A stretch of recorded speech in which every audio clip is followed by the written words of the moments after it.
Hello everyone. Been a little bit of a while since I did a blog entry or vlog entry, or whatever you want to call it. So sorry I've been away for a bit. Everything's okay.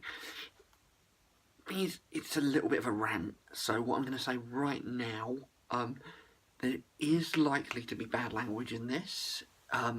If you are going to be offended by bad language, please you might want to just not watch, just skip on. So we'll give that as 30 seconds for people to stop, or so, have a little look around here. Right, you alright, Sparky? Yeah, right, okay. Well, they're probably fucked off now. So, anyway, bit of a rant. I'm going to talk about the H word. Now, you're all sitting there going, what's the H word? I am going to say it now. It's the only time I'll ever say this word to sort of decry it, if you like, just to explain it. Handicapped. That's it. From this point on, I'll describe it as the H word. That is what I mean when I say the H word. It's a horrible word, and it's not just a personal thing to me. It is generally accepted as not the right word to use for people with disabilities. And I actually came across it last night, and I didn't kind of come across it in a situation where it was like in conversation, where sort of somebody just accidentally didn't realise dropped it into conversation. I came across it on a website. There's a convention company that I use. I'm actually going to one of their conventions on Sunday, so I was checking their bag sort of policy on what kind of bags and rucksacks you can take in, because they're quite tight on security with these things these days.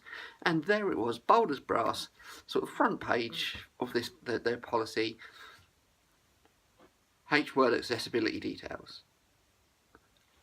And I was like, oh, okay. So this is like a professional company's website, and you're using that word. Now, I'm assuming that a lot of you may not know why it's an offensive word, so I'm just going to explain to you. As with a lot of offensive words around equalities, etc., a lot of it comes down to the etymology. It's the origin of the word. And with that particular word, it dates back to the time when people with disabilities, the only way they could actually earn a living, the only way they could actually make any money, would be literally to stand outside churches begging, cap in hand. So that's where that word comes from. It's got some horrible connotations to it. It's basically throwing back to a time when if somebody had a disability, they were a burden, they were a scrounger, they were a sponger, they were absolutely useless. Now, I'm going to open up a little bit here, because this isn't something I talk about a lot, but certainly from my perspective, and I know from the perspective of other people that have disabilities, that feeling of being a burden is a real hang-up that I have. And I know it's a real hang-up that some other people have. And so when we see that word used, it really kind of reinforces that hang-up, the fact that we're a burden on our families, we're a burden on society, or the belief that we are, rather. Okay, I know it's a completely unreasonable belief, but it's a hang-up. That's what hang-ups are. They're unreasonable, they're irrational. And so for that word to be just out there, it's not acceptable, really. We've moved on from that. The word can get back into the 1980s, when, okay, the pop music was a bit cooler, but in terms of equalities and how we actually treated people that are different, not so cool.